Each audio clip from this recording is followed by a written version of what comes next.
डालो रिकॉर्ड। डाल दिया सर। ओके। सो देखो, कॉन्शियसनेस की मैं तो बहुत अगर आप उसको बेसिक दो तीन चीजों में उतारें, अगर मैं बिल्कुल सिंप्लीफाई कर रहा हूँ, इतना सिंपल है नहीं बट समझने के लिए सिंपल है कि बट क्या स्थितियां हो सकती हैं। One, that there is consciousness. Second, there is no consciousness. Third, तो एक ग्रिड है, ये समझ लीजिए, there is consciousness, there is no consciousness, and the other part of the grid is that consciousness is primary और consciousness is secondary. ठीक है, एक तो ये है। और दूसरा, वेयर इज कॉन्शियसनेस। तो एक बिलीफ सिस्टम है कि भाई कॉन्शियसनेस यूनिवर्सल है, ह्यूमन ब्रेन से वहां तक जा रही है। तो जो लोग ज्यादा मेटेरियलिस्टिक हैं, रिडक्शनिस्ट हैं, वो कहते हैं कॉन्शियसनेस कुछ नहीं, सब ब्रेन से पैदा हो रही है। बिलीफ सिस्टम वाले कहते हैं कि दुनिया कॉन्शियस है, एक ही यूनिवर्सल कॉन्शियस माइंड है, कोई तरीका नहीं है प्रूव करने का, और अभी कभी हो भी नहीं पाएगा वो, क्योंकि इतने वेरिएबल्स हैं उसमें। सबसे बड़ा वेरिएबल तो ये है कि डेफिनेशन ही नहीं है एक्चुअल की कॉन्शियसनेस है क्या। जो पास्ट में उपनिषद या बुद्धिस्ट या जो कृष्ण या कोई भी बात कर रहे थे कॉन्शियसनेस की, या इंडियन फिलोसफिकल सिस्टम बात करते हैं, are they talking about the same consciousness which Stuart Hameroff and Penrose and जो आजकल कॉन्शियसनेस कॉन्फ्रेंसेस होती हैं, are they talking about the same thing? Number one. The number two part is कि मेरा कहना, चलिए कॉन्शियसनेस है, तो एक सिचुएशन एग्जामिन करते हैं शिवेन की, consciousness is primary, right, and it has used brain as a substrate to express itself. जैसे टोनोनी कहता है अपनी थ्योरी में कि हर लेवल पे कॉन्शियसनेस इमर्ज करती चलती है, उसी में उसका क्रिटिसिज्म भी होता है। तो चलिए कॉन्शियसनेस मान लिया कि है हाइपोथेटिकली, तो अगर कॉन्शियसनेस प्राइमरी है और उसने ब्रेन को एक सबस्ट्रेट के रूप में ले लिया है अपने को एक्सप्रेस करने के लिए, तो nothing stops this consciousness from taking up a silicon chip as a conscious a substrate and becoming conscious there. तो Consciousness, आपको मैं एक दो चीज बताता हूँ। एक एक जो अपना पहला पॉइंट था, एआई मतलब consciousness is a non computable thing, वो तो right? रॉजर पेनरोज कह रहे हैं। रॉजर पेनरोज का आर्गुमेंट यही है कि Hmm. हमारा जो दिमाग है वो सेल्फ रेफरेंशियल पैराडॉक्सेस का सेंस बना लेता है। और इसको बस। मैंने अपनी किताब में ऐसे मेंशन किया था, जैसे एक सेल्फ रेफरेंशियल पैराडॉक्स है रसेल का, जिसको बोलते हैं barbers paradox. Hmm. Barbers paradox basically ये है कि, a barber की डेफिनेशन ये है, a barber is a person who shaves all those men who do not shave themselves. Hmm. Question is who shaves the barber? Hmm. आपको date पे जाना होगा इस उम्र में भी, तो आप शेव बना लेंगे, आप ये नहीं सोचेंगे। तो हमारा दिमाग इसमें नहीं फंसता है ना। Hmm. तो एक एक तो ये चीज हो गई, कॉन्शियसनेस जो है वो नॉन कंप्यूटेबल है। और इसके हवाले से वो स्ट्रांग एआई जो है वो उसको भी रिजेक्ट करते हैं। Exactly. रॉजर पेनरोज कहते Right. हैं कि Right. स्ट्रांग एआई जैसी कोई चीज नहीं हो Right. पाएगी है ना। एक Right. एक सरफेस Right. लेवल पे इंटेलिजेंस आप मिमिक कर सकते हैं, लेकिन Right. कॉन्शियसनेस नहीं हो पाएगी। Right. तो ये दूसरी यही चीज। मैं कह रहा हूँ कि कॉन्शियसनेस अगर प्राइमरी है, मान लीजिए ऐसा है, against what Roger is saying, तो कल को अगर बेटर सबस्ट्रेट मिल जाए कॉन्शियसनेस को, ह्यूमन ब्रेन से भी बेटर, तो वहां एक्सप्रेस कर देगी वो। और अगर कॉन्शियसनेस सेकेंडरी है, तो फिर इमर्जेंट प्रॉपर्टी है ब्रेन की। तो फिर तब ये बात आती है कि स्ट्रॉन्ग एआई भी कॉन्शियस नहीं हो सकता, क्योंकि अगर ब्रेन से उपज रहा है तो ब्रेन की processes are very complex, like what you are saying self referential.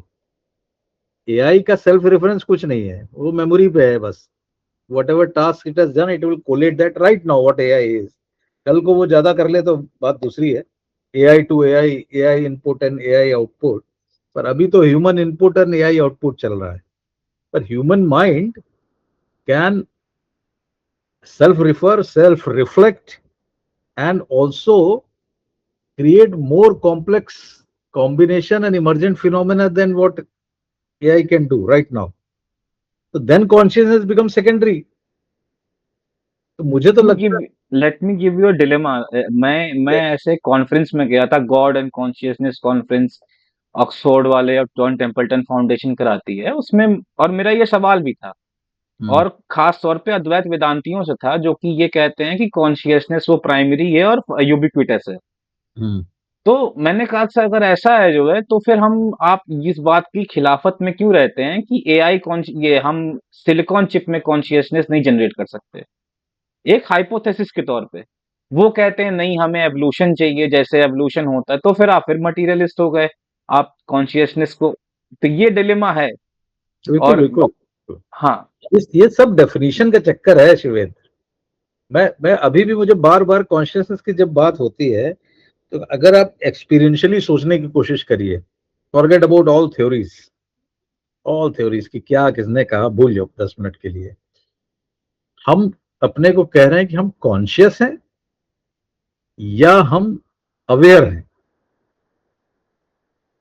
अगर अभी इसको और कॉम्प्लिकेट कर सकते हैं हम लोग। अगर आप साइको एनालिसिस को ले आइए, अब फ्रॉइड की बात कर लीजिए या लेकॉ की बात कर लीजिए, तो वो तो बिल्कुल क्लियर है इस बारे में कि जो आपका कॉन्शियस सेल्फ है, वो एक्चुअली आप वो आपको, it is a very very transitory thing which is being continuously formed modulated by, so there is no core of self. वही बुद्ध कह रहे हैं, वही डेरिडा जब डिकंस्ट्रक्ट करता है तो कह रहा है कुछ सेंट्रल है ही नहीं कुछ। तो सोचने वालों ने ऐसे भी सोचा, but the problem with this is that immediately creates a huge amount of uncertainty. तो अनसर्टेन, और दिमाग आप तो जानते ही, आपने तो पढ़ा ही है कि दिमाग की एक प्रॉब्लम है, amidst all this risk of uncertainty which triggers lot of fear in human mind, our mind is continuously trying to trigger and categorize, to create to reduce ambiguity, कि चाहे illusory certainty हो, that a sense of control through definition। मुझे लगता है ये consciousness का जो murky area है ना, अगर आप किसी से भी पूछिए तो 2 4 10 सेंटेंस के बाद उसको खुद नहीं पता होता वो क्या बातें कर रहा है। क्योंकि आप एक शब्द कॉन्शियसनेस से शुरू होते हैं और इतने वेरिएबल्स आ जाते हैं। जैसे often people talk of consciousness, तो अगर आप जरा सा उसमें स्पिन देना चाहें, तो आप अटेंशन की जगह पूछ लीजिए कॉन्शियसनेस में। हम्म। अगर आप अटेंशन डाल दीजिए बीच में, तो अभी कॉन्शियसनेस का पूरा कॉन्सेप्ट चेंज हो जाएगा। तो एक लेवल पे अगर आप सिंपलिस्टिकली सोचिए तो, see what you are paying attention to, you are conscious of that. You can pay attention to your unconscious, you can pay attention to God, or you can pay attention to.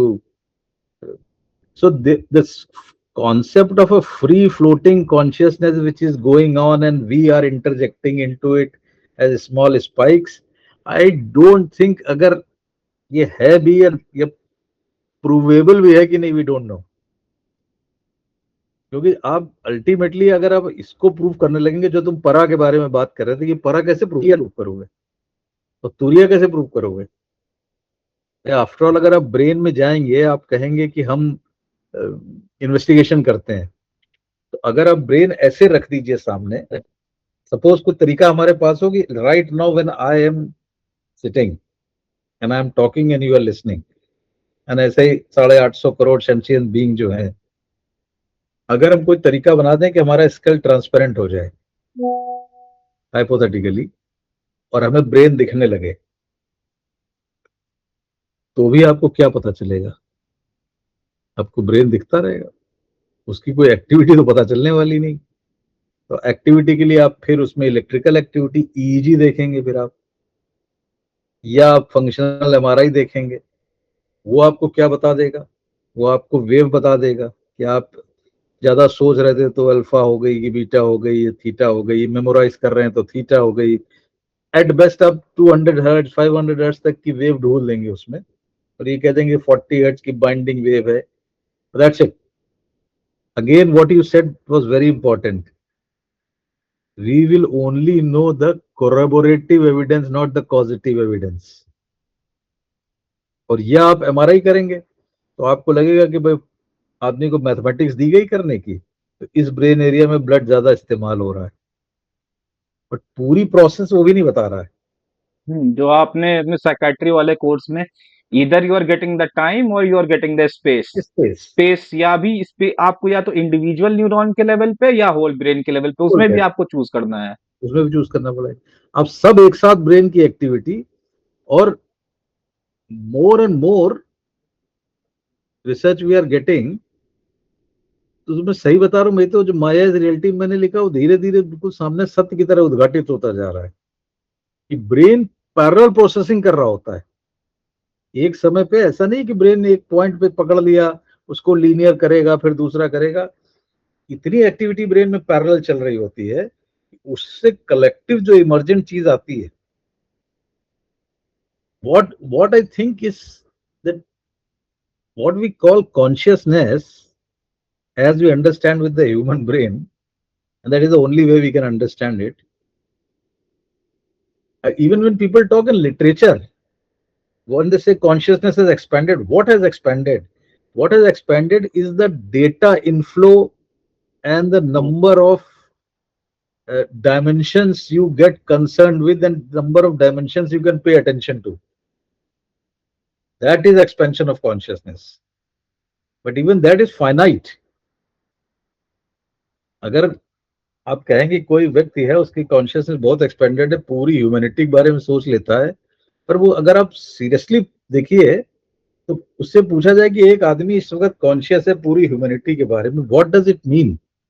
Linguistics का बहुत बड़ा role है, language की खेल है विटगेनस्टीन की तरह। Language तो जो कहा नहीं जा सकता वो मत कहो, फिर भी हम लोग कहने की कोशिश करते हैं कि अगर वो कह रहा है कि हम ह्यूमैनिटी के बारे में सोच रहे हैं, तो इस मूवमेंट पे वो आदमी क्या 850 करोड़ लोगों के बारे में सोच रहा है? अच्छा, आप सोच भी सकते हैं कि आप कहते हैं मैं 850 करोड़ लोगों के बारे में सोच रहा हूं इस वक्त, ठीक है, but can this mind hold the details of each one of this 850 crore? Cannot. Lebanon में कोई होगा, अफ्रीका में कोई होगा, इंग्लैंड में कोई होगा, हम तुम जो है एक दूसरे को स्क्रीन पे देख रहे हैं, हम आप अपना इतना ही हिस्सा देख रहे हैं। आपके घर में जितने वेरिएबल्स और जितनी प्रोसेस चल रही होंगे मैं नहीं देख सकता उसको, और अगर आप भी देख लें, हम सब देख लें, तो दिमाग क्रैश कर जाए, it mind cannot hold it. This is a very wonderful point sir. जैसे एक मतलब ये हमें पता है मतलब अलग अलग तरीकों से कि पैरेलल प्रोसेसिंग हो रही है, लेकिन जब वो कॉन्शियस फ्रेम में आता है जो है, तब हमें एक यूनिटरी एक्सपीरियंस होता है। एक एग्जैक्टली। हम एक तो वो अटेंशन के कारण होता है, जैसा कि बर्नार्ड बार्ट्स वगैरह कह रहे हैं, क्योंकि जितनी भी प्रोसेसिंग हो रही हो वो दरवाजे के पीछे है, दरवाजे के अंदर स्टेज पे आने के बाद हमें एक चीज पता है, और यही वो कह रहा है जो है।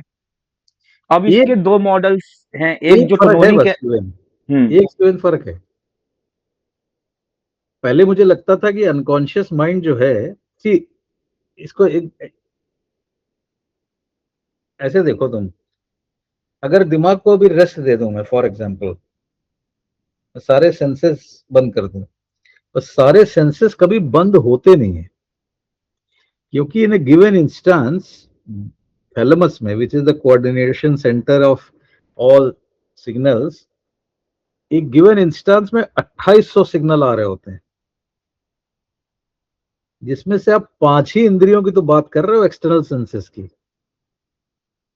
आप बाकी कहाँ है? बाकी 795 जो है, 2795, वो आपके पेट के दिलाई, आपका जॉइंट्स, आपके स्किन, आपका सब कुछ जा रहा है उसके अंदर। तो ब्रेन के अंदर सिग्नल कभी पूरे आने बंद हो जाए ऐसा होता ही नहीं है, आपको बस पता नहीं है।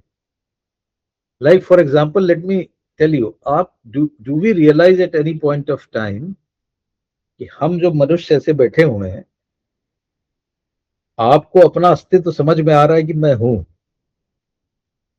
और आप एक टाइम और स्पेस में ओरिएंटेड हैं, राइट? लेकिन आपको पता कैसे चल रहा है?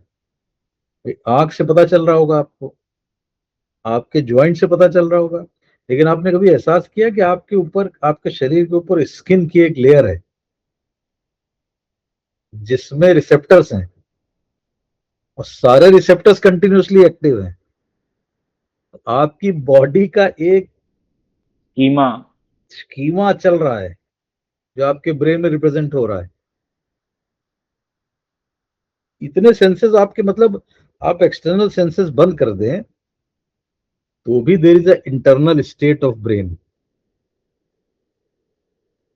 और वो इंटरनल स्टेट और एक्सटर्नल स्टेट मिल के बन फिर एक यूनिटरी चीज आती है जो आप कह रहे हैं। पहले मैं सोचता था कि एक स्टेट आती है, but of late I am thinking that अंदर मल्टीपल स्टेट्स चल रही हैं पैरेलल प्रोसेसिंग में। हर सिस्टम अपनी एक स्टेट बनाए हुए है। तो अनकॉन्शियस लेवल पे I don't think that is in any way unitary thing. तो हो सकता है ये पॉसिबिलिटी हो कि एक्सटर्नल सिग्नल्स जब आते हैं, these multiple states bring out multiple states to the conscious brain where there is a choice in probability.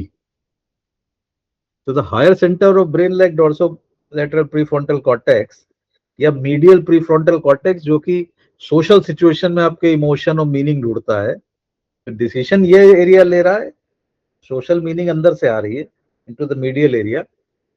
वो उन प्रोबेबिलिटीज में से बेस्ट चूज करता है for survival. And I am saying best, I am not saying ideal. Ideal may be something else. Like Gandhi said, ideal is non-violent. ठीक, तो गांधी कर सकता था। Gandhi had to train his mind for 50 years. We can also train. Buddha कहते थे whatever this is, all this aggregates. तो बुद्धा की जो एग्रीगेट की थ्योरी है ना स्कंद की, वो रिमार्केबल चीज है। कोर वो है बुद्धा का, जो कि अक्सर बात ही नहीं करते लोग उसके बारे में। क्योंकि मुझे ख्याल से शिवेन क्या हुआ जब बुद्धा ने बताना शुरू किया, तो वही फिर शब्द में बता ही नहीं सकते आप तजुर्बा। तो बुद्ध भी जब बताने निकले तो कोर किनारे हो गया, और सब रिचुअल और ये कर लो वैसा कर लो, तो लोग सुन रहे हैं लेकिन वो पकड़ नहीं पा रहे हैं वो। तो मेरे ख्याल यही कोर्स सब लोग यही बात करते हैं। अब इसको मेरे ख्याल I also think language it has lot of it is lost in translation. और ये पॉसिबिलिटी है कि ये सब कोर प्रोसेसेस को लोगों की समझ में नहीं आता, उनका कॉन्शियसनेस है। निर्वाण, आपको निर्वाण मतलब मृत्यु थोड़ा ना होती। निर्वाण हो सकता है बुद्ध कह रहे हो कि इमीडिएट हियर एंड नाउ में निर्वाण है। If you don't get trapped in the concept, if you don't देह get मुक्ति और trapped in विदेह it, मुक्ति। तो आप निर्वाण हो गया। तो आपका निर्वाण कंटिन्यूअस हर सेकंड में चल रहा है। वो तो आपको मरना नहीं है उसके लिए। और आपकी रीबर्थ और बर्थ तो हर इंस्टेंस में एक स्कंद की साइकिल पूरी होती है, आपकी बर्थ और रिबर्थ हो रही है। ये सांख्य भी ऐसे ही के बात कर रहा है। वो जो पुरुष और प्रगति का खेल है, is just forming, deforming, forming, not forming. हो सकता है ये जो प्रोसेस है ना, आई डोंट नो, मतलब may be people, so these days lot of confusion.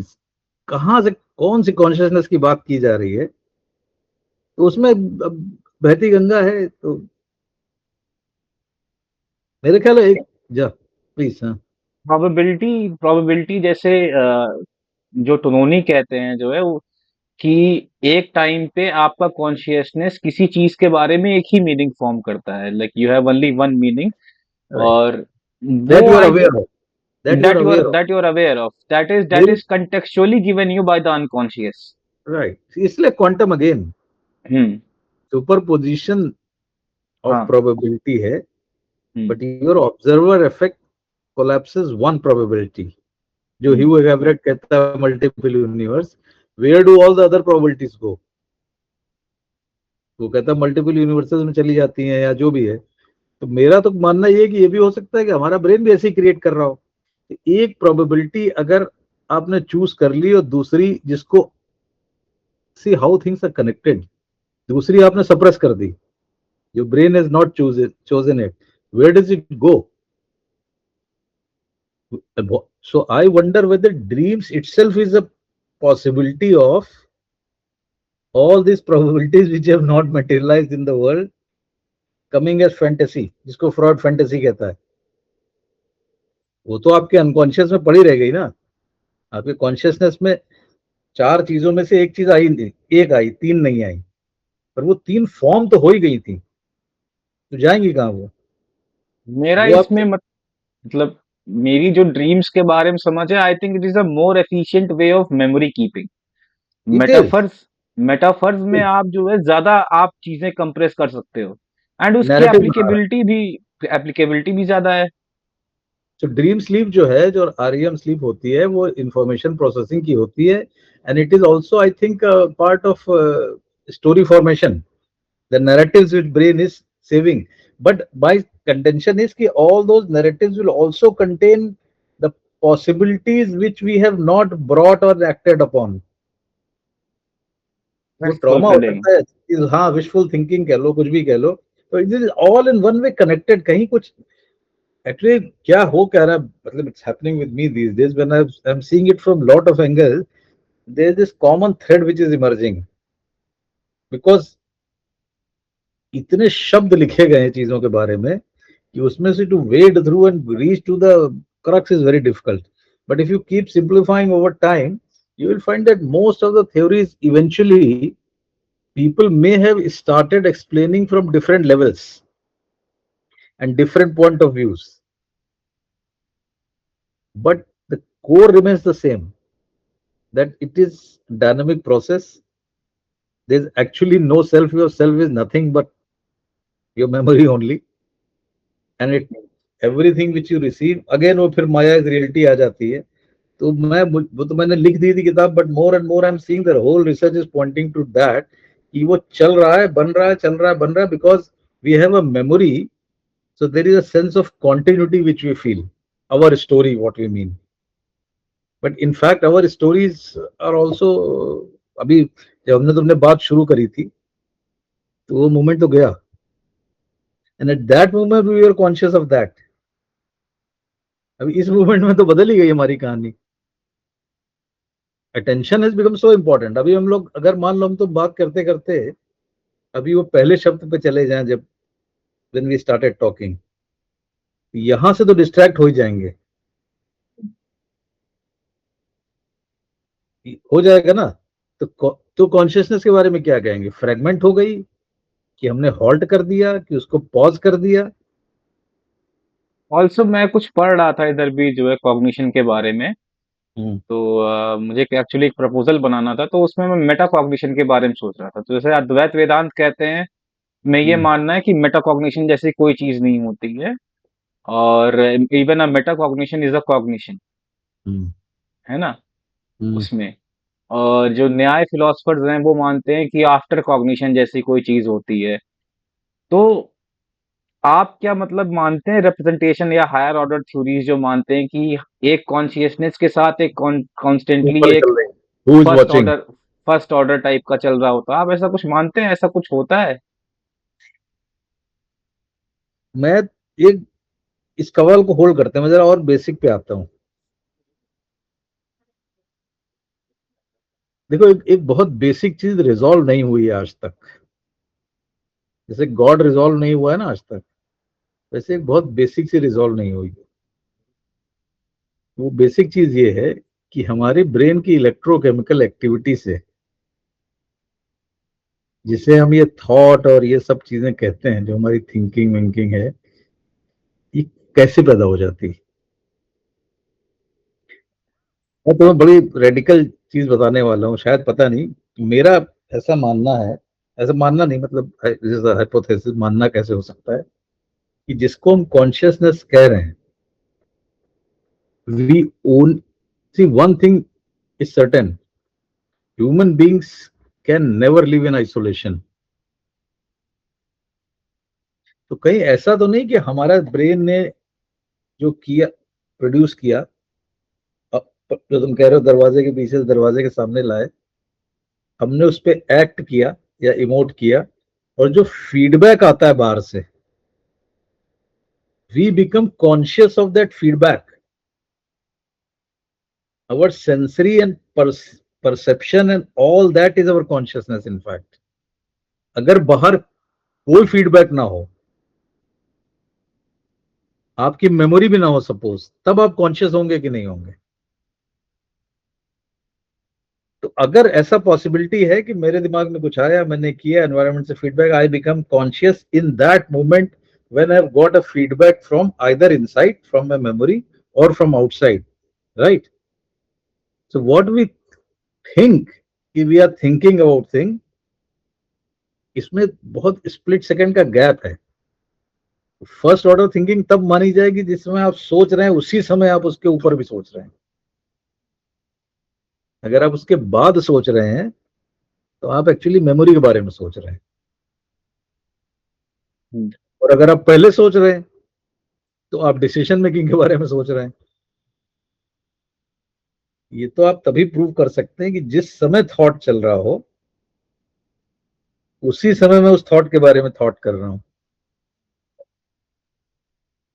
It can appear in personal experience because the gap between two thoughts is so less. See, our thoughts are just discrete frames, and thought not always means language. Thought has your instinct, your need, your emotion. It is like it is an envelope which is carrying the brain state. हमें लगता है कि उसी वक्त जब हम तुमसे बात कर रहे हैं, there is something in my back which is also looking at what I'm speaking, right? ऐसा महसूस हो सकता है, अभी तुम्हें भी हो रहा होगा कि हम बोल रहे हैं, मेरा दिमाग सोच रहा है मैं क्या बोल रहा हूँ। तो जो कैनमैन कहता है कि वो system two thinking slow, not the heuristic reflexive thinking. Reflexive thinking में तो कोई हायर ऑर्डर थॉट हो नहीं सकता, वो तो आपने बचने के लिए, सर्वाइवल के लिए कर दिया। इसमें आपको लगता है, बट मेरे ख्याल से वो लग जो हमें रहा है वो कोई थॉट ओवर थॉट नहीं है, वो थॉट आफ्टर थॉट है वो। But the gap in the time is so less, it almost appears simultaneous. It is like multitasking. एक ऐसा इस सिमिलर सिमिलर लाइंस पे एक थॉट एक्सपेरिमेंट, एक आर्गुमेंट होता है। हाँ। There is this line about consciousness in Advaita Vedanta which says that नोदेति नास्ति वृद्धिम याति न क्षयम। कॉन्शियसनेस डज नॉट सेट और does not fall down, neither it sets और नीदर डज इट राइज। न हम्म, क्षय होता है न इसकी हाँ। जो है वृद्धि होती है। हाँ। तो उसमें एक आर्गुमेंट ये देते हैं कि जैसे आप मान लीजिए मुझे अभी देख रहे हैं, हम्म, मुझे आप अभी ये हाँ ऐसे हाथ बनाते हुए, कभी ऐसे हाथ बनाते हुए आप मुझे देख रहे हैं। इन दो सक्सेसिव इवेंट्स के बीच, ऐसे हाथ दिखाना, ऐसे हाथ दिखाना, इनके बीच भी आप डाउट नहीं करते हैं कि आप हैं है। या मैं। हाँ, वो मैं का जो ख्याल है, दो हम्म, कॉग्निशंस के बीच में आप डाउट नहीं करते हैं कि मैं हूं कि नहीं हूं। हाँ। सब्जेक्टिविटी के बारे में आप कभी डाउट नहीं करते। Right, right. वो यही मैं कह रहा हूँ, वो डाउट आप नहीं करते क्योंकि between the discrete frames of, see lot of brain activity appears as analogous to us. Digitize नहीं लगता, सारा कंप्यूटेशन डिजिटाइजेशन पे है। Although one frame of thought to another frame of thought to third, the continuity which is brought in between memory है वो। पर time frame इतना कम होता है कि 500 मिली सेकेंड आप कैसे जज करोगे, या 200 मिली सेकेंड कैसे जज करोगे? तो आपको सब कॉन्टिन्यूटी लग रही है। Actually you have brought in very interesting thing. Shankaracharya को लोग कहते थे कि क्रिप्टिक बुद्धा है, ठीक है? बड़ी इंटरेस्टिंग बहस थी ये। जो आप फिलोसफर हैं आप जानते ही होंगे, फिर भी याद दिला दूं। शंकराचार्य ने जब बुद्ध के क्रिटिसिज्म शुरू किया तो उन्होंने कहा ये स्कंद तो आप कह रहे हो कि सेंसेस हुए, इमोशन हुए, परसेप्शन हुआ, मीनिंग हुई, कॉन्शियसनेस हो गई। कॉन्शियसनेस बाद में आती है, बुद्ध के स्कंद में कॉन्शियसनेस बाद में आती है। और वो तो कह रहे हैं एम्प्टी है ही, क्योंकि इट्स ऑल कनेक्टेड, कुछ अलग है ही नहीं। एम्प्टीनेस क्या है? Everything is dependent on the other. प्रत्युत संपदा क्या कहते हैं उसको, जो कि डिपेंडेंट, प्रत्युत्समुत्पाद। डिपेंडेंट ओरिजिनेशन जिसे बोलते हैं वो। तो सब कनेक्टेड है ये तो शंकराचार्य ने कहा ये सब ठीक है, आ रहा है जा रहा है, आ रहा है जा रहा है, तो तुम्हारा एक स्कंद की साइकिल तो तुम दूसरे से कनेक्टेड ही नहीं होगी, तो फिर तुम क्या बात कर रहे हो पीछे की, बात ही खत्म। तो शंकराचार्य ने कहा देखिए ना, आप एक बात भूल रहे हैं उसमें, कि एक स्कंद की साइकिल से दूसरे स्कंद की साइकिल के बीच में आती है मेमोरी। ये मेमोरी आपको कंटिन्यूटी दिला रही है। तो अगर हम ऐसे देखें कि is consciousness only our memory, भाई आप जब एनेस्थीसिया में होते हैं तो क्या होता है, कोई नए सिनेप्टिक फॉर्मेशन मेमोरी के हो ही नहीं रहे होते। आप लाख याद करके देख लीजिए एनेस्थीसिया में, कुछ आपको याद नहीं आएगा। या डिमेंशिया में फॉर दैट मैटर, भाई डिमेंशिया वाला अवेयर तो होता ही है ना, जितना भी हो सकता है, खाना पीना कपड़ा बाथरूम जाना ये सब तो करता है वो।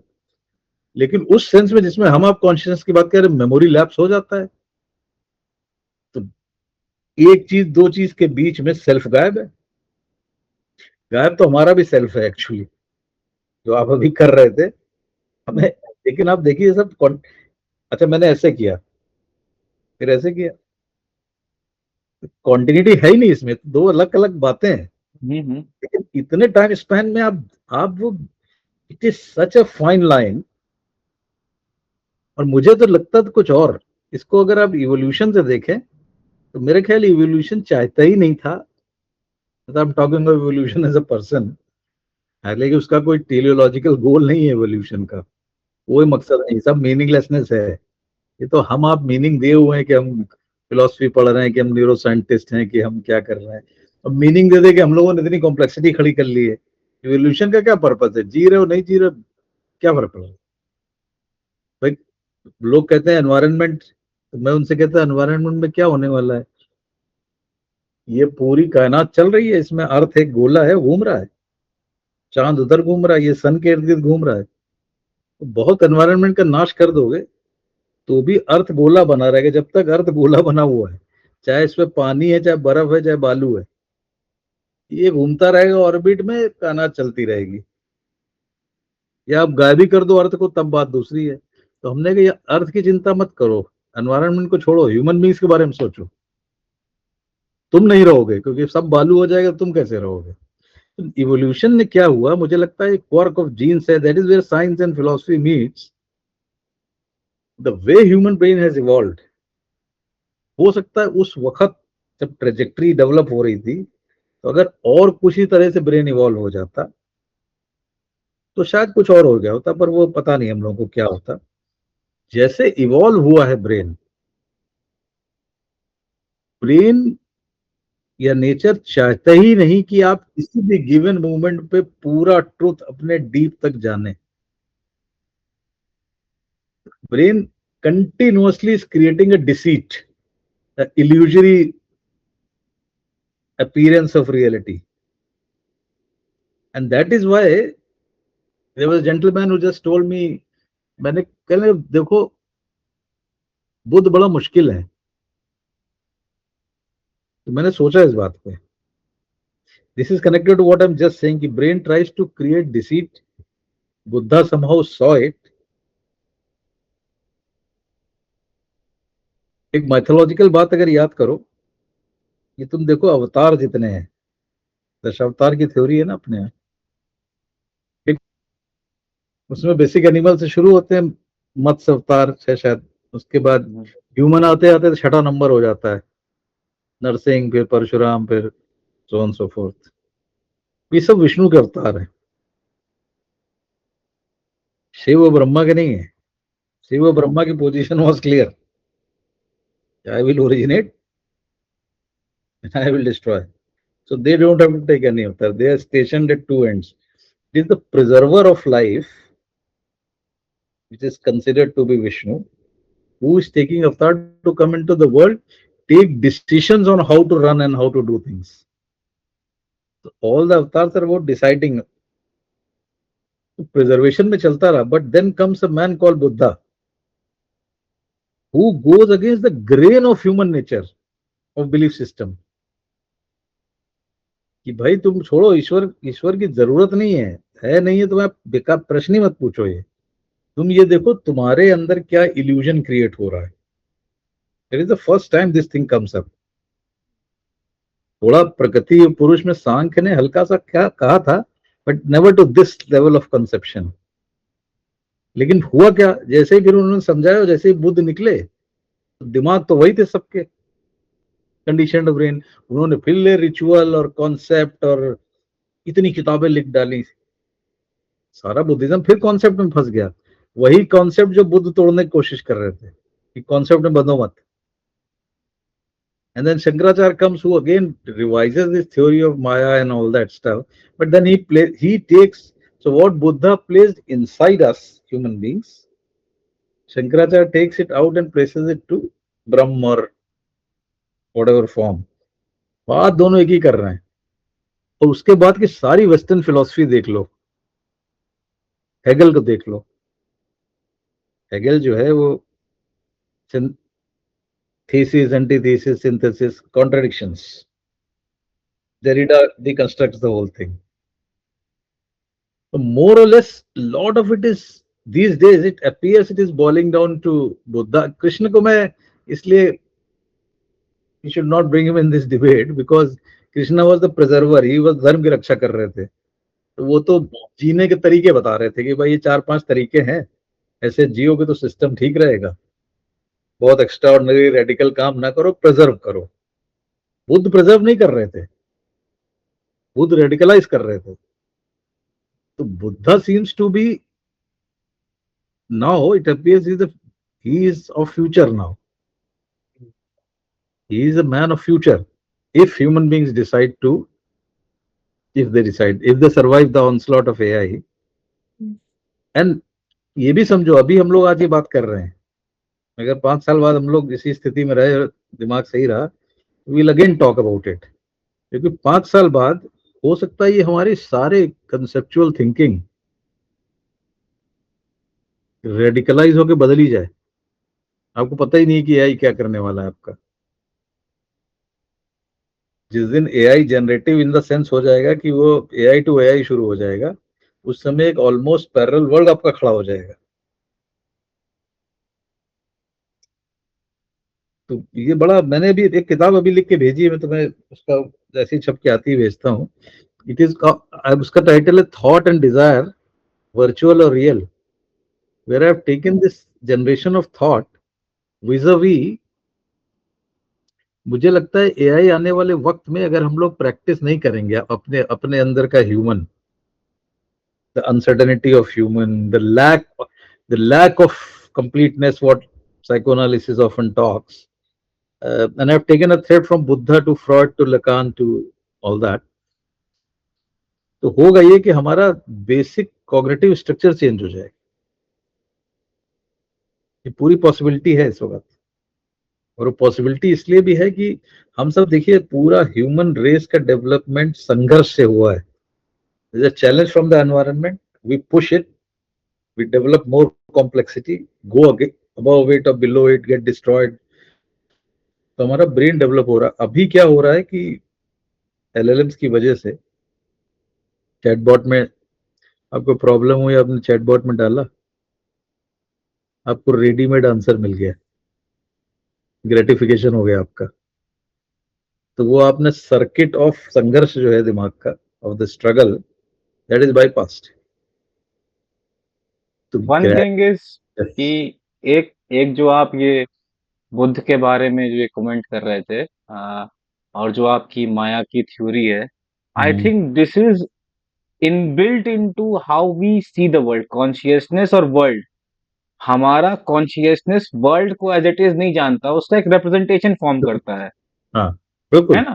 बिल्कुल। तो ये जो पूरी माया है, जो है चीज को जैसे है उसको वैसे न जानने ना की है। जानना है, ना जानना है, ना जानना है। हम और वो हाँ, दिमाग में घुसने से लेके आपके होश में पता होने तक इतने मॉड्यूलेशंस में हो जाती है। What Dennett call cerebral celebrity. या and also now now somebody can ask कि अच्छा नहीं हम लोग तो सब एक ही जैसा देखते हैं। बिल्कुल देखते हैं, क्योंकि बाय जेनेटिक्स 90% लोगों का ब्रेन की सर्किटरी एक ही जैसी है, और सर्किटरी ही नहीं एक जैसी है, बेसिक प्रोसेसेस ह्यूमन बींग्स की वही है, वो चाहे किसी भी देश में रह रहा हो। कल्चर का जो इवोल्यूशन है जो कि मिडिल रेंज चीज है, तो एक तो आपकी बायोलॉजी है, एक कल्चर है, एक आपका थॉट है, जो भी आप सब्जेक्ट पढ़ते हैं। तो ये कल्चरल चीजें भी, they have lot of commonality.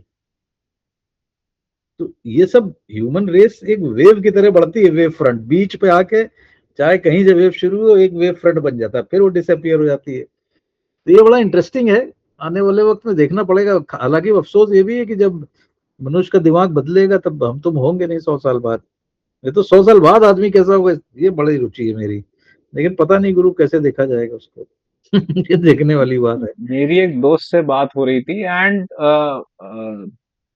rather than AI being the forefront, अभी तो AI को डाला जा रहा है. I think what is actually going to work in that area is compute human and computer inter ये क्या human computer interface, because human element के को segregate करके हम नहीं कर सकते। consciousness नहीं नहीं generate कर सकते. नहीं, और एआई से ज्यादा रेडिकल चीज अभी लोग बात नहीं कर रहे हैं, वो नई बायोलॉजी है।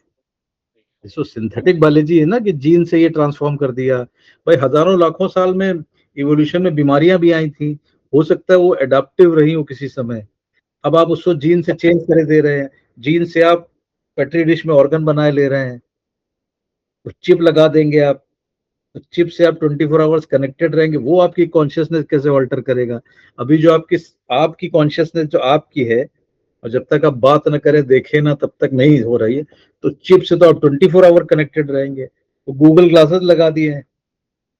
अभी मुझे कोई कह रहा था सर गूगल ग्लासेस ले लीजिए, मैंने कहा मुझे नहीं चाहिए, I want to preserve my brain. कह रहे नहीं सर बड़ा अच्छा है। हमने कहा अच्छा कुछ नहीं है, अभी तो मैं ये उठाता हूँ तब मैं किसी की फोटो ले सकता हूँ ना, वो कंटिन्यूसली रिकॉर्ड करता रहेगा आपकी हम्म. प्राइवेसी और इन्फ्रिंजमेंट की चिंता करे बिना। And all that will go through Bluetooth to my phone. तो रोज रात में एक यही काम हो जाएगा, क्या डिलीट करो क्या नहीं करो, और 50 टेम्पटेशन खड़े हो जाएंगे उसमें, जो कि आप ऐसे अवॉइड कर सकते हैं। तो फिर आपकी तमन्ना भी बढ़ जाएगी, फिर आपकी वही डिजायर भी माया के चक्कर में. फिर माया का चक्कर उलझ जाएगा। तो ये सब बड़ा, तो बायोलॉजी भी चेंज कर देगी।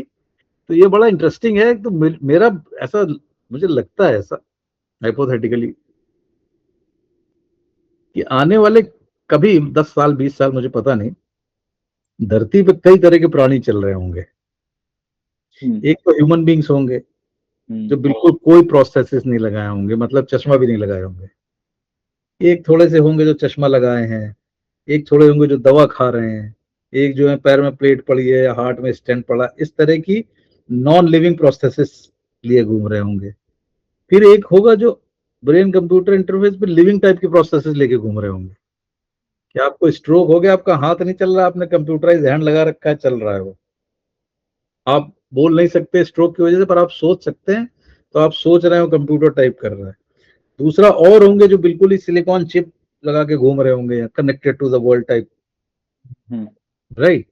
और एक प्योरली मैकेनाइज्ड रोबो टाइप के होंगे। हम्म. प्लस जानवर जो बचेंगे, उस वक्त बचेंगे कितने मुझे पता नहीं, कुत्ते तो होंगे सड़क पे उस वक्त। आप देखिएगा तब मजा आएगा, वो केओस जो है डिस्टोपियन वर्ल्ड तब आएगा, कि टावर ऑफ बेबल होगा, कोई किसी की बात नहीं समझ रहा होगा कि वो क्या रहा है। हम्म. उसमें भी सुप्रीमेसी की फिर आ जाएगी. पावर पावर गेम, वो पावर गेम हाँ. तो जब तक ह्यूमन माइंड रहेगा हम्म. तब तक ये पावर गेम चलता रहेगा। लेकिन ये 5-6 तरह के लोग हम्म. इंटरैक्ट कैसे करेंगे, ये हम्म. देखने वाली बात है। मतलब इसका मतलब कि कोई, अभी कुछ लोग बीमार हो गए, कम से कम साइडलाइन में बैठ जाते हैं, वो भी साइडलाइन में नहीं बैठे होंगे, क्योंकि उनको मशीन चला रही होगी। जैसे अगर हम लोग हैं, एक जमाने में जैसे बीमारी होती थी लोग निकल लेते थे, अब 17-18 गोली खा के जिंदा रहते हैं लोग। हम्म. तो सोचना ये चाहिए कि नेचर ने कहा भाई ये कट लो, हो गया तुम्हारा काम। पुराने जमाने में होता था ऐसा, डॉक्टर कह रहे ले गोली खाओ। अब वो 17-18 गोली खा के कंट्रीब्यूट कर रहा है कि कंज्यूम कर रहा है।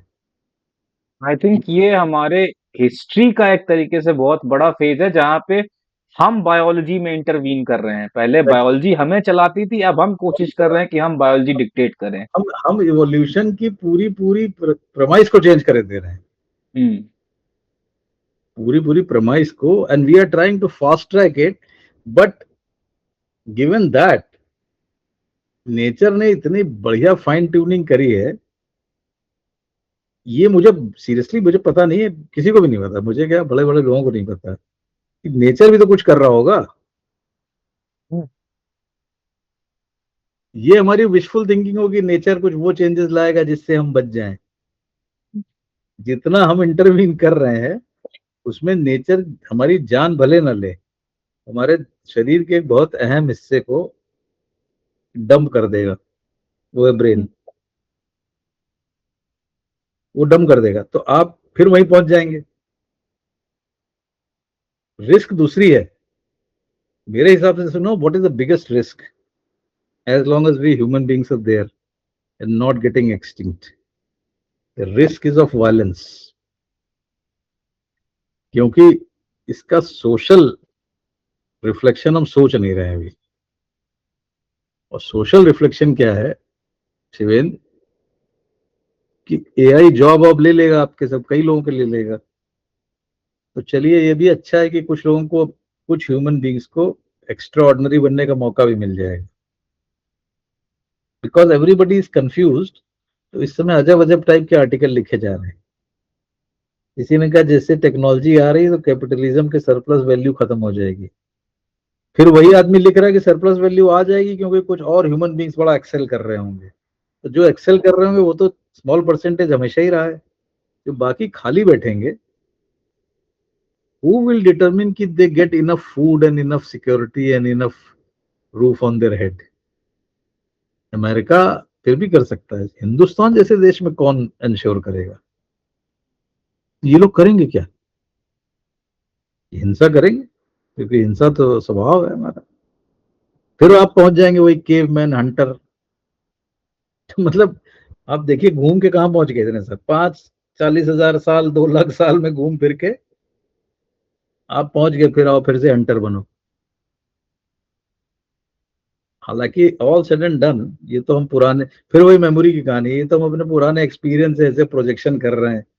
We never know, something new में कम अप। तो अच्छा है। सो एक चीज पे आपका व्यू पॉइंट जानना चाहूंगा। अभी कुछ दिन पहले एक मैं अपने भाई से बात कर रहा था, he is doing architecture and all. तो हम इस पे बात कर रहे थे एक्सटेंडेड कॉग्निशन पे। हम्म। तो एक्सटेंडेड कॉग्निशन पे हम लोग बात कर रहे थे, तो उसने ऐसा कहा कि हम जब किसी रास्ते पे ए टू बी जाते हैं, मान लीजिए आप कानपुर में रहते हैं, आप गीता नगर से जो है आप फल लेने के लिए गोल चौराहे जा रहे हैं। तो आप रास्ते की एक जो रास्ता आप ट्रेवल करते हैं उससे आप इंटरेक्ट करते हैं, उसका एक कॉन्शियस फ्रेम बनाते हैं। मशीन ये नहीं बनाती, लेकिन आपको ए टू बी पहुंचा देगी। तो हम्म। हम जो इतना प्राइड कर रहे हैं, इतना कॉन्शियसनेस के बारे में बात कर रहे हैं कि हम यूनिक हैं, मशीन्स में नहीं है कॉन्शियसनेस, ये कैसे प्ले आउट होगा? ये प्राइड बचा रहेगा ह्यूमंस का या क्या होगा इसका? ये प्राइड तो खत्म हो जाएगा। देखिए अभी क्या है कि मशीन यहां से वहां कैसे पहुंचा रही है, मैं बताता हूं आपको कैसे पहुंचा रही है। मशीन कहती है, मशीन छोटे छोटे देशों में, नाइजीरिया में, कीनिया में, आई एम श्योर हिंदुस्तान के कुछ शहरों में इनके कंप्यूटर ऑन रहते हैं। मशीन गीता नगर से लेके आप परेड जा रहे हैं फॉर एग्जाम्पल, उस जगह के जितने चित्र हैं वो आपके कंप्यूटर में डालता रहेगा, इमेजरी। ठीक है। और बताता रहेगा कि इसके कोऑर्डिनेट बताओ, इसके बताओ, उसके बताओ, इसके बताओ, इसके बताओ। तो आप बताते रहेंगे कि ये मुन्ना समोसे वाला है, ये लेडीज टेलर है। अब आपने बता दिया, कोलेट कर लिया उसने। उसने गीता नगर से लेके एक जीवंत दृश्य आपके सामने बता दिया, जो कि जीपीएस करता है। ठीक है। इसीलिए तो कहते हैं जीपीएस में कुछ दिख रहा हो टैग कर दीजिए। ये टैग बहुत बड़ी बीमारी है, टैग ही तो कर रहे हो आप। उसने एक दुनिया बना दी। अब आपका ब्रेन जो कि खुद रिलेट करता हुआ जाता था, और आपने जीपीएस खोला और आपने डाल दिया उस पर। अब आप समझिए कैसे कॉन्शियसनेस आपकी रेस्ट्रिक्ट हो गई। ऐसे जब आप चलते थे तो कभी कभी गलत सड़क भी ले लेते थे। कभी सड़क चलते आपको दिखता था, अरे यार वो मंदिर है बड़ा अच्छा, वो गाड़ी मुड़ के देख ले। Useless activities, useless activities have made our brain grow. लेकिन अभी आप चल रहे हैं तो आप जीपीएस से देखते जाते हैं, अच्छा लेडीज टेलर से लेफ्ट मुड़ना है, आपको कुछ नहीं दिख रहा है। आपने बहुत सारी इंफॉर्मेशन जो आपके ब्रेन को, so what we are doing, we are trying to reduce the noise which was getting into our head, replacing by other type of noise which is involuntarily being sent into your head. हमारी choice की noise नहीं रह गई है। हमारी one noise sense में जो ये जिसको जो टर्म होता है इसके लिए वो बोलते हैं कॉग्निटिव ऑफलोडिंग। इस ऑफलोडिंग। कॉग्निटिव ऑफलोडिंग के चक्कर में जो हमारा इन्नेट मैकेनिज्म था कि हम लोग एक्सप्लोर करते थे and that used to play a role in our knowledge forming, वो एंड चीज जो है वो गड़बड़ हो वही गया है। वही होने का, तो संघर्ष का रास्ता जो हमारा था ना सीखने का, our learning came through a struggle with the environment, that is getting bypassed. आप नंबर भूल जाते हैं, आपको रास्ते याद नहीं है, हर जगह जीपी। ऐसे पहले जाते थे, दो लोगों से पूछते थे, इंटरैक्ट करते थे, सिगरेट पीते थे, गालियां देते थे कि रास्ता नहीं मिल रहा, ये नहीं मिल रहा, मैं कहाँ रहते हो यार, ये सब करते थे। ये ह्यूमन था सब कुछ, ये ह्यूमननेस खत्म हो जाएगी। तो वही फिर जॉम्बी। और एक बात बड़े मजेदार है, हमारी पत्नी कहती है कि अमेरिका जो है पहले फिल्में बनाता है हॉलीवुड में, 10-20 साल बाद वो फिल्में सही हो जाती हैं। आप टेररिस्ट क्रिएट करेंगे, वो टेररिस्ट बन जाता है। तो ये पहले फिल्में बनाते हैं कि पहले रियलिटी होती है, पता नहीं। ये जॉम्बी के बड़ा डिस्टोपिया चलता था, है ना, बहुत सारी नॉवेल्स में। तो जॉम्बी बनेंगे लोग। और जॉम्बी है क्या, जॉम्बी है कि अपना दिमाग इस्तेमाल किए बिना एक पैटर्न चलते चले जा रहे हैं, और खुद बदल रहे हैं और दूसरों को भी बदलने पे जिद लगाए हुए हैं। आई उनका थिंक पर्पस कुछ नहीं है। आई थिंक ये एक बड़ी सटल चीज या एक सटल नोट सबटेक्स्ट है इसका, और वो ये है कि हम आजकल अपने लर्निंग सिस्टम में खास तौर पे हम सर्टेनिटी पे ध्यान देते हैं कि आपको सर्टेन जवाब होने चाहिए। हम्म, अनसर्टेनिटी से जो लर्निंग है हम उससे डर रहे हैं, कर रहे हैं, हम बिल्कुल वही उसको प्रॉब्लम। एलिमिनेट करने की कोशिश कर रहे हैं। बिल्कुल बिल्कुल। और human nature, see nothing in this world guarantee certainty, physics तो नहीं करती। और हमारा ब्रेन एक्चुअली, मैंने जो आपको बताया था कि कैटेगराइज कर रहा है, लेबल कर रहा है, that is to ensure some sense of control. Now that is, हम उसको बाईपास कर रहे हैं। तो देखते हैं क्या होता है। अभी किताब आने वाली है तो उसमें यही सब कथा लिखी है, होगा क्या पता नहीं। जिसकी समझ में आ जाएगा वो खेल लेगा, बचा लेगा, वरना तो चलो, अच्छा रहा आज बात करके, काफी देर हम लोगों ने बात करी। ऐसे बीच बीच में गप लड़ाते रहते हैं। ठीक है सर। ठीक है, तुम लिंक भेज देना मुझे इसका जो भी है। ठीक है सर। तो थैंक ख्याल यू। रखो अपना फिर। ठीक है सर। बस नमस्ते। सोचते रहो, सोचते रहो, सोचते रहो। ठीक है सर। फिलोसफी छोड़ना नमस्ते। नहीं, तुम चाहे फिलोसफी से रोटी ना कमाओ। ठीक ठीक है। है सर। ठीक है okay sir. Bye, take care, नमस्ते। नमस्ते। बाय।